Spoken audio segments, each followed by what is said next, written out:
Professor صاحب یہ بتائیے کہ آپ کا تدبر، آپ کی فراست، آپ کی ذہانت، میں مطلب یہ سوال کرتے ہوئے ایسا ہے کہ تدبر آپ سے تدبر لے، فراست آپ سے فراست سیکھے، ذہانت آپ سے سیکھ کر ذہین ہو. بتائیے.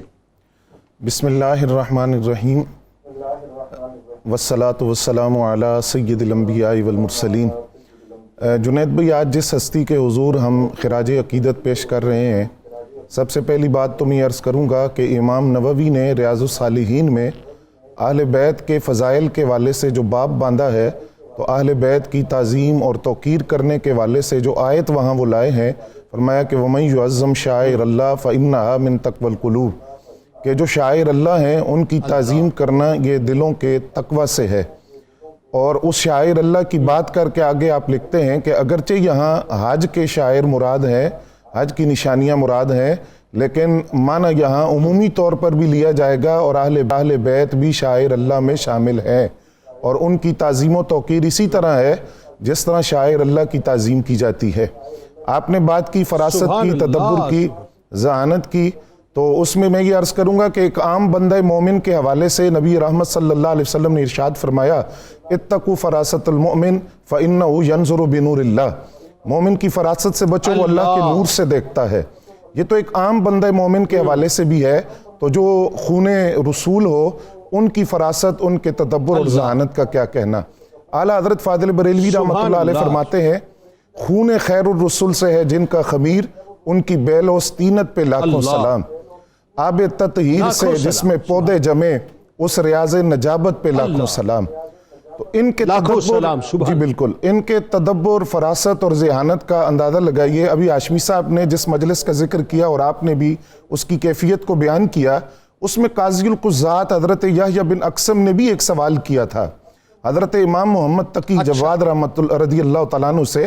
وہ سوال یہ تھا، انہوں نے پوچھا یہ بتائیں کہ کوئی بندہ حالت حرام میں شکار کرتا ہے تو اس کا کفارہ کیا ہوگا. اب یہ بات ہم جانتے ہیں، علماء جانتے ہیں کہ جو فقہ کا باب ہے، فقہ کے باب میں کفارے کا باب، یہ انتہائی مشکل ترین باب ہے. اس سے سوال آپ نے پوچھا قاضی یحییٰ بن اقسم نے، تو آپ نے فرمایا کہ جب تک آپ کا سوال کامل نہیں ہوگا میں اس کا جواب نہیں دے سکتا، آپ کے سوال میں نقص ہے، کمی ہے. انہوں نے پوچھا کیسے؟ فرمایا دیکھیں، آپ نے جو سوال کیا ہے اس کی 22 صورتیں بنتی ہیں. وہ اس طرح کہ وہ جو احرام اس نے باندھا ہے وہ عمرے کا احرام ہے یا حج کا احرام ہے. دوسری بات یہ ہے کہ جس جانور کو اس نے شکار کیا وہ چھوٹا جانور ہے یا بڑا جانور ہے. پھر یہ شکار اس نے پہلی دفعہ کیا ہے یا وہ کرتا رہتا ہے احرام باندھ کر. اس طرح کے 22 سوالات آپ نے ان پہ کیے. آپ نے فرمایا آپ کون سی صورت کی بات کر رہے ہیں اس میں سے؟ تو پھر مامون رشید نے آپ سے کہا کہ آپ اس کا جواب دیں. آپ نے ان 22 صورتوں کو تحریر کیا اور 22 صورتوں کے وہ تحریر، وہ سوالات لکھ کر پھر ان کے جوابات بھی لکھے. اور پھر مامون رشید نے کہا کہ یہ خانواد رسول کا علم اور ان کے فضل اور ان کے تقوی کا یہ عالم ہے. آپ کی ذہانت کی جب ہم بات کرتے ہیں تو کم سنی کے اندر ہی، ابھی 9 سال عمر ہے آپ کی، اور مامون رشید دورے پر ہے، شکار کے لیے نکلے، دیکھا نہیں تھا ابھی امام محمد تقی کو، پہلی مرتبہ ملاقات تھی، وہاں کچھ بچے بھی موجود تھے. جیسے ہی مامون رشید کو، خلیفہ وقت کو بچوں نے دیکھا تو بچے دوڑ گئے. حضرت امام محمد تقی علیہ السلام جو تھے وہ اپنے مقام پر کھڑے رہے. تو اس نے قریب آ کر مامون رشید نے پوچھا کہ آپ نے دوڑ نہیں لگائی، آپ نہیں بھاگے؟ فرمایا بات یہ ہے کہ رستہ تانگ نہیں ہے کہ میری وجہ سے آپ کو گزرنے میں دشواری ہوتی، تو اس لیے میں اپنی جگہ پر موجود رہا. تو وہ آپ کی ذہانت سے بڑا متاثر ہوا اور آپ کے اس جواب سے بڑا متاثر ہوا. جب وہ چلا گیا تو اس نے اپنے باز کو فضا میں چھوڑا، تو باز فضا سے ایک مچھلی کو پکڑ کر لایا.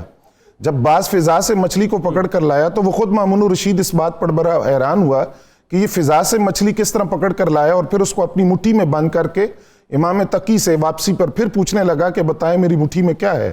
آپ نے فرمایا کہ اللہ تعالیٰ نے اپنی قدرت سے سمندر کے اندر چھوٹی چھوٹی مچھلیاں پیدا کی ہیں. بادشاہ وقت اپنے باز بھیجتے ہیں، وہ ان مچھلیوں کو شکار کر کے لاتے ہیں، اور وہ بادشاہ وقت اپنی مٹھی کے اندر ان مچھلیوں کو بند کر کے اولاد رسول کا امتحان لیتے ہیں کہ میری مٹھی میں کیا ہے. تو یہ جو آپ کی ذہانت تھی، یہ آپ کا تدبر تھا، یہ آپ کی فراست تھی. اور جس طرح ہاشمی صاحب نے کہا، بات اصل یہ ہے کہ یہ جو خون رسول ہے، خانواد رسول ہے، ان کے جو خصائص اور کمالات حضور صلی اللہ علیہ وسلم کی ذات گرامی قدر میں تھے، وہ ہم دیکھتے ہیں کہ ان کی جھلک ائمہ اہل بیت میں چلتی آ رہی ہے. علم و فضل کے اندر آپ دیکھ لیں, سخاوت کے اندر دیکھ لیں, دنیا سے بے رغبتی کے اندر دیکھ لیں, روحانی قوت اور روحانی تصرف اور طاقت آپ دیکھ لیں کہ تمام ائمہ اہل بیت کے اندر اس کی جھلک نظر آتی ہے.